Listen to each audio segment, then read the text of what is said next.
I'm Roger Torrey Peterson. Watching birds has become a great pastime in North America and continues to grow in popularity. Of the 83 million nature-oriented wildlife watchers in our continent, by far the largest group are those who enjoy feeding the birds in winter. Though birds undoubtedly benefit from the food we give them, it's not just for the good of the birds that we attract them to our homes and feed them. Ultimately, it's for our own pleasure. By sowing our gardens not only with flowers, but with cardinals, jays, finches, grosbeaks, we're giving ourselves a visual treat, reaffirming the joy and goodness of living. Birds fly, they're not rooted to the earth, and they're amongst the most eloquent expressions of life. And that's what this video is all about, the joy of watching birds in your own backyard. And now to guide you through the beautiful garden of feathers is George Harrison, author of the classic book, The Backyard Birdwatcher. I've shared the joys of birding with George since he was a small child. Hi, I'm George Harrison. I've been watching birds since I was a child, from the wilds of Kenya to the Galapagos Islands. But I've always had the greatest pleasure watching birds which live in the gentle habitat of the suburban backyard where I live. Through the marvels of video, we will peek into the secret lives of these common backyard birds. Through the camera lens, we'll approach closer than ever before and feel a kinship with these very special creatures with whom we share the planet. Sit back now and savor the joy of birds, their beauty, life dramas, and uniqueness in the animal kingdom.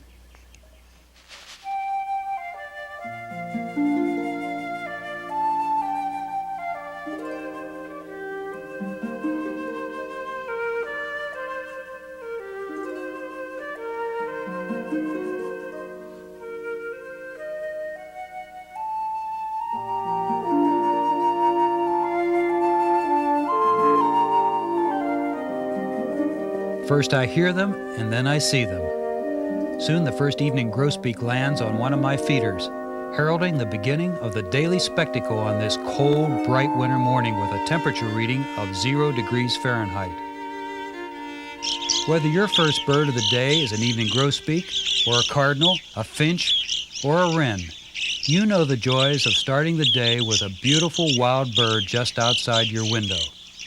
I want to share with you the wonder I feel about these common but uncommon creatures. I also want to tell you what I know about how to bring the greatest variety of these birds to the backyard. Birds have the same needs you and I have: food, cover, and water. Birds coming to feeders will look for food in one or more of 4 backyard niches, either on the ground, slightly above the ground at tabletop height, as these evening grosbeaks do, at hanging feeders, or around tree trunks.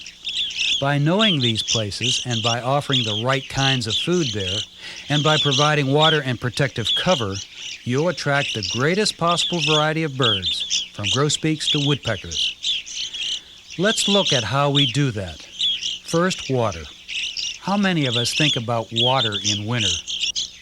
Water in the backyard at any time of the year has a magical attraction for all birds. Warm water on a cold day emits visible vapor clouds and draws birds to it like a magnet. A full-blown feeding station is not for everyone. So before we go on, if you want to put up just one feeder, then be sure that it's filled with sunflower seeds. Sunflower is the favorite of the most desirable birds of the backyard, and a hanging feeder like this one, placed close to the window, will bring the birds into point-blank range. In my business, I test a lot of bird feeders. Good bird feeders, whether manufactured or homemade, have 2 things in common. They protect the seed from rain, wind, or snow, and they're designed to allow water to drain away from the seed. Feeders evolve and change as manufacturers become more knowledgeable about birds' feeding habits. But whether it's a tube feeder, a box feeder, or a suet feeder, it should be placed in the appropriate niche for the birds which will be using it. Finches, chickadees, titmice, and nuthatches are attracted to hanging feeders. Like the American goldfinches at this Niger seed feeder, they are comfortable at a feeder that swings in the wind. The more it swings, the more at home they seem to be. Niger seed has been a great discovery for backyard bird watchers. Dubbed black gold because of its cost, Niger seed is savored by all the finches. It's irresistible.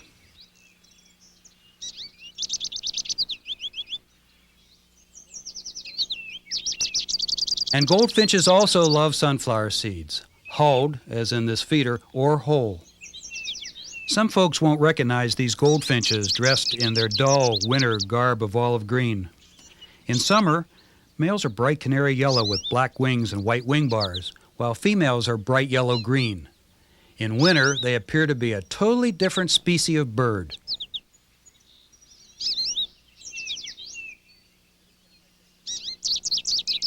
Every time I test a new bird feeder, I can guarantee that the first bird to check it out will be a chickadee. Chickadees are the bravest and most curious of all the backyard birds and are drawn immediately to anything new and interesting in the yard. They will also go to any kind of food at any kind of feeder, from suet to seed. The backyard is full of surprises. This brown creeper blends so beautifully with its tree trunk habitat that the casual watcher may miss it. Birds of the tree trunk zone are attracted to beef suet, the white, fat surrounding beef kidneys. Beef suet can be procured from meat markets for a nominal cost or free.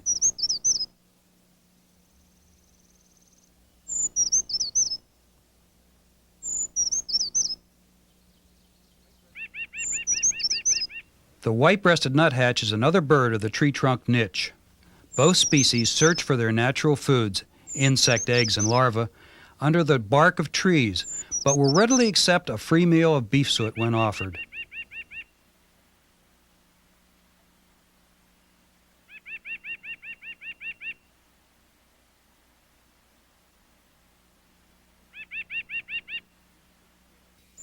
Notice how the creeper uses its tail as a third leg to get around the tree. Woodpeckers do the same.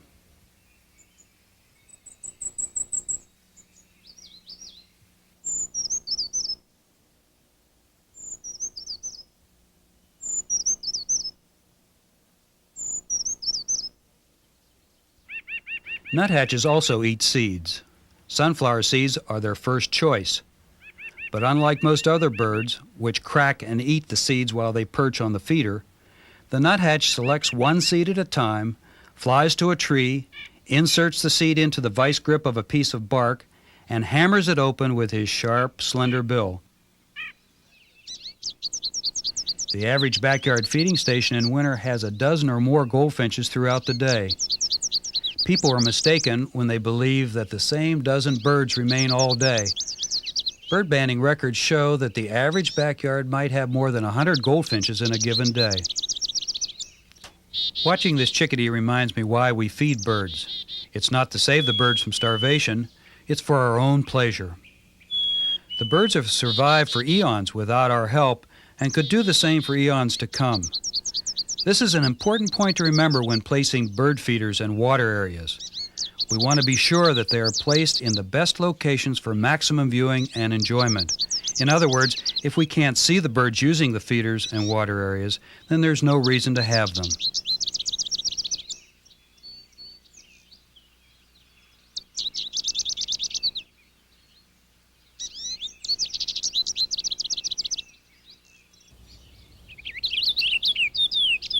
Unless you look very carefully, you're apt to confuse purple finches and house finches. These lovely birds are the purple finches, more rotund and deeper raspberry in color.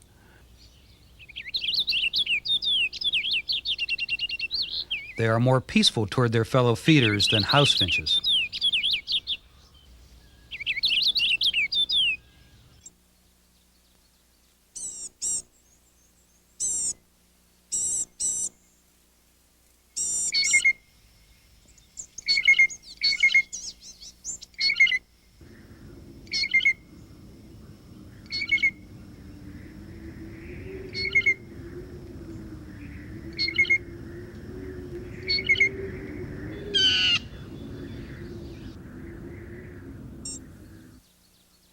It's just not a normal winter without pine siskins at our house. But when the weather up north is mild and the natural food plentiful, they just don't make it here for the winter. When they are here, they add a great deal of excitement to the feeding station. Their fondness for Niger and sunflower seeds, plus their feisty and pushy behavior toward each other and other finches, produces constant threats and fights over the food. After years of watching bird behavior at feeders, I've come to recognize that pine siskins, like other birds of winter, are accurate weather forecasters. Somehow they know that a storm is coming hours before the bad weather actually hits. We know this because we can see them in a kind of frenzy, eating faster and heavier than usual. If the birds are behaving this way, we can count on having a storm a few hours later.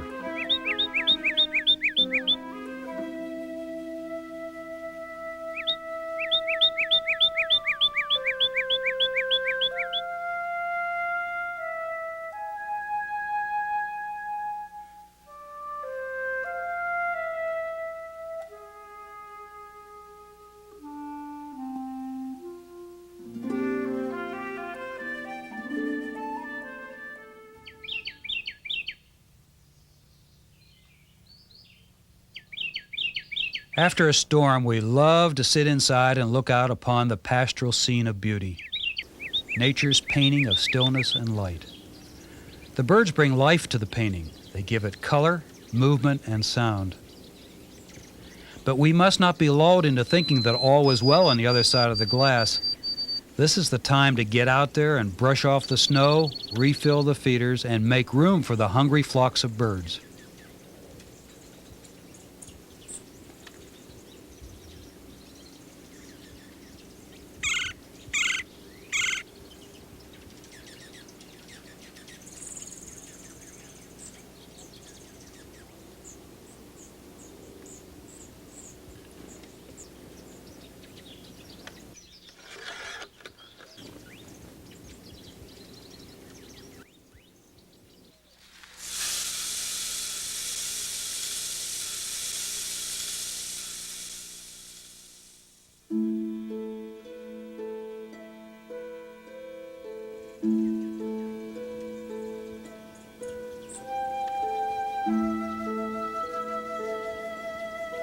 In winter, when the insects are dormant and tree sap is still, it is the time when woodpeckers will readily eat beef suet offered in any backyard where an abundance of natural cover gives them security. This yellow-bellied sapsucker, generally a shy member of the woodpecker family, is more bold when beef suet is available. Notice the bright red throat of the male, which is absent in the female.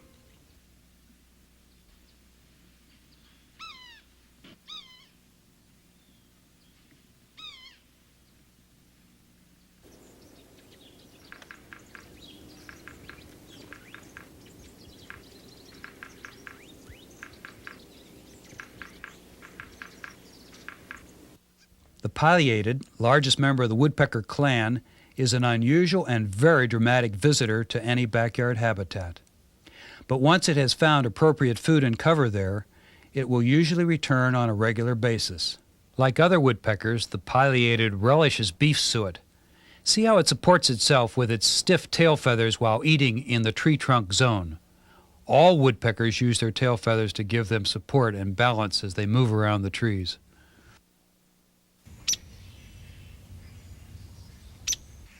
Our smallest woodpecker, the downy, is the most common member of the clan in backyards across North America. Though it is most at home in yards which have large, mature trees, it will visit nearly any backyard which offers a little cover and suet. Downies begin courting in midwinter, long before most other birds. In early February, they seem to come alive, signing off with more tapping on tree trunks, more moving around the woodlands, and taking more interest in other members of their species. The downy sometimes shares a backyard habitat with its close relative, the larger hairy woodpecker. And both are attracted to the same kinds of food and cover. I am fortunate to have had at least one pair of each in my backyard for many years, but the hairy is the shyer of the two.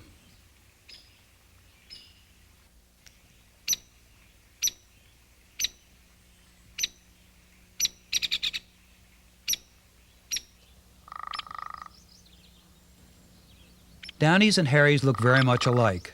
The males of both have a red spot on their heads, which is absent in the females. Yet when you see the two species together, the difference in size and thickness of their bills is very evident.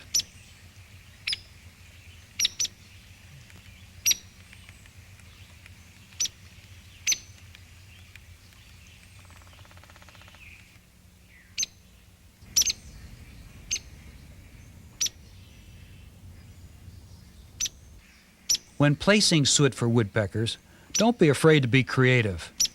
If you have problems with squirrels and raccoons stealing the suet, place it in a metal feeder like this one and suspend it from a wire.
Don't overlook the ground feeders. At least a half a dozen backyard species forage there. They include the sparrows, juncos, and mourning doves. The most practical food for these birds is a wild bird seed mix. In a recent study of the winter food preferences of backyard birds where I live in Wisconsin, it was found that the four most popular seeds were sunflower, red and white millet, and cracked corn. However, food preferences of winter birds vary from region to region, so check with an expert in your area.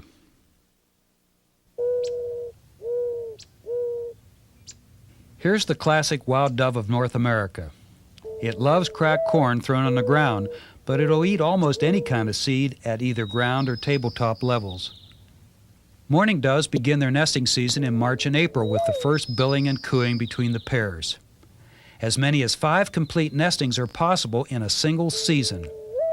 Because only males coo, a census of nesting pairs can be made annually by biologists who count the number of males which are cooing.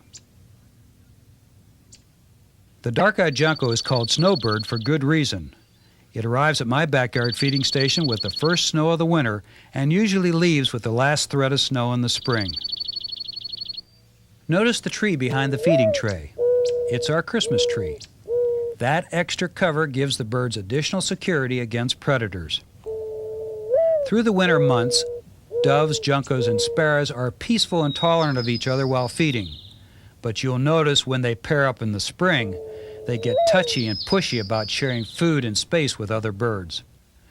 There are at least a half a dozen kinds of sparrows of winter, but the American tree sparrow, nicely appointed with a red cap and black dot on its breast, is among the most common. Like the junco, it frequents backyard feeders only during winter months and disappears in spring when it's time to fly north to its coniferous forest nesting grounds. When you see or hear the first song sparrow, you know that spring can't be far behind.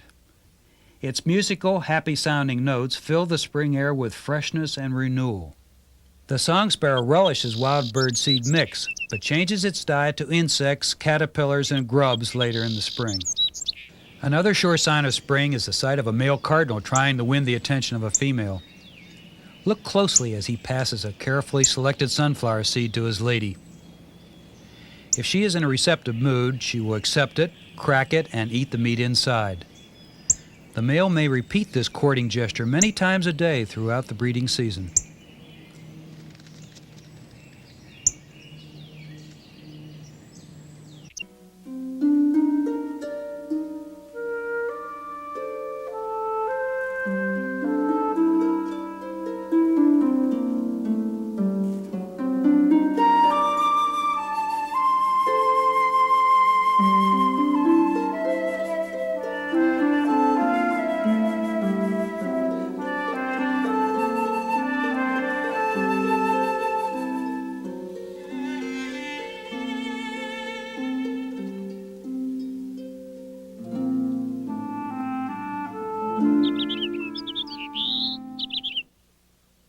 Male house finches also become more courtly in springtime. Whatever you think of house finches, they are becoming more prevalent at feeders throughout the country. I'm not sure if you want to know how to attract them or repel them. In many eastern backyards, they are now considered pests. With the lengthening of daylight in springtime, you will notice the goldfinch's olive green winter plumage begins to show blotches of bright yellow. House finches were strictly western birds until several were liberated from cages in New York in 1940. Since then, there has been a booming eastern population of house finches, which is expanding westward and is soon expected to meet its western kinfolk somewhere east of the Rockies. A flock of house finches can empty the seed from a feeder in a few hours. When the birds are eating heavily, it's a good idea to fill the feeders again late in the day so that you can watch them until nightfall and at first light the next morning.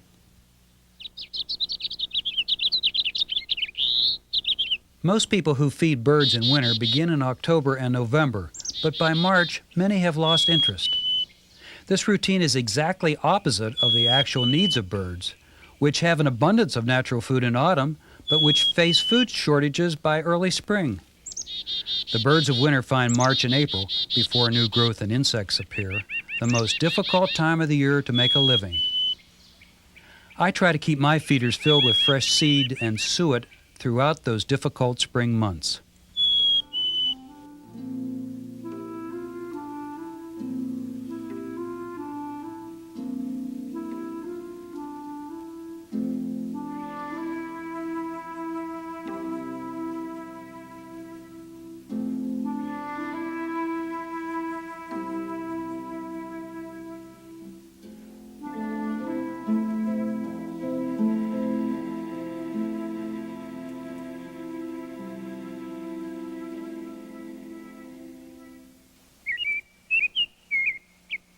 Spring doesn't just happen. It appears gradually through March and April. Those who are searching for signs of spring need only to look and listen to the birds. Males of most species begin to court females by singing and displaying for them. They are also more aggressive toward other males of their kind, fighting at feeders and competing for the attention of the females.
In many parts of the country where chickadees are found, there will also be tufted titmice, a common and delightful bird of the backyard. Their beady black eyes and expressive crests make them a joy to watch as they go about their daily routines.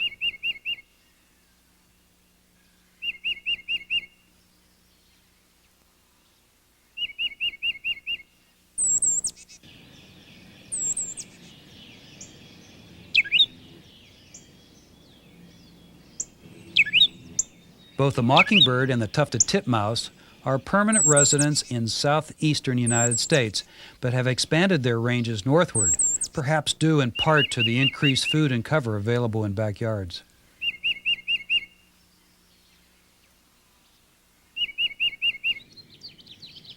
Nearly everyone can identify the American robin, the gray-backed bird with a brick-red breast, but few of us have looked closely enough to see the white eye ring and white throat with broken black stripes. The first appearance of a robin in most backyards is considered a sure sign of spring, but often the robins return to their nesting grounds in the north before the last snowstorm of winter. With their natural food buried beneath snow, many perish.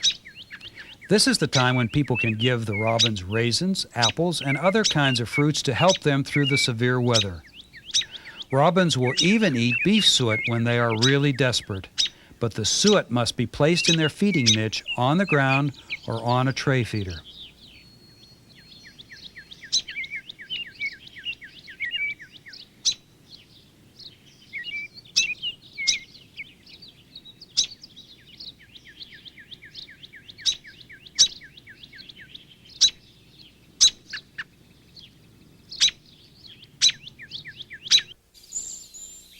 Cedar waxwings eat fruit and berries in winter and insects in summer, but do not normally come to feeding stations. But they will come to a bird bath or any kind of water that is provided for them in the backyard. A water area for birds will increase the number of species visiting the backyard because it is an attraction even to birds that do not eat the seeds and suet offered in feeders.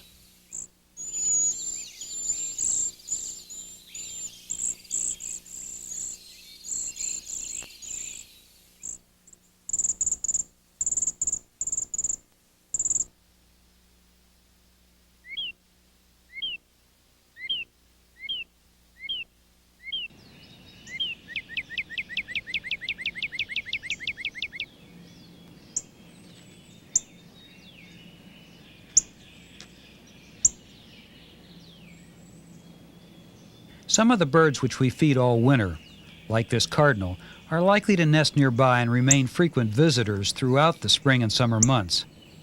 There are many bonuses to feeding birds all year long, but one of the best is seeing the baby birds accompanying their parents to the feeders. Not only is a baby cardinal cute beyond words, but watching it try to eat seed at the feeder for the first time is really a showstopper.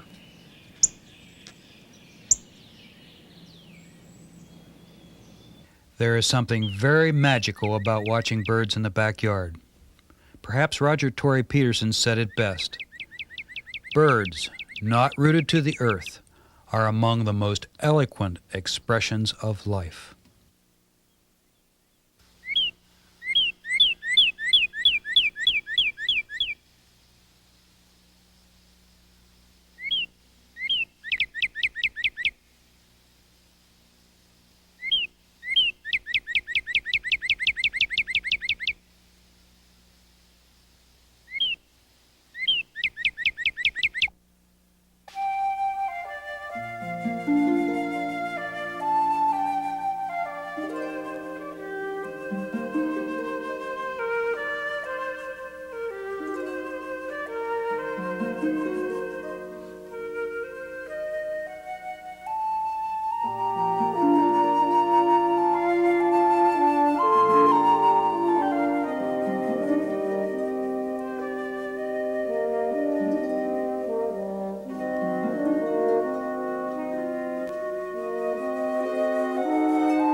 Ah, what joy there is in watching birds.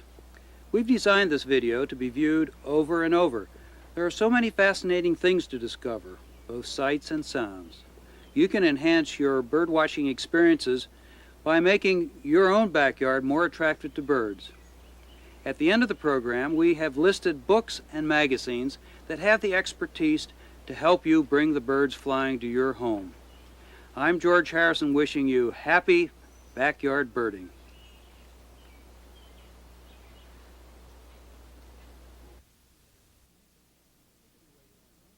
A chickadee weighs only 1/3 of an ounce, which isn't much of a body to survive a sub-zero winter night.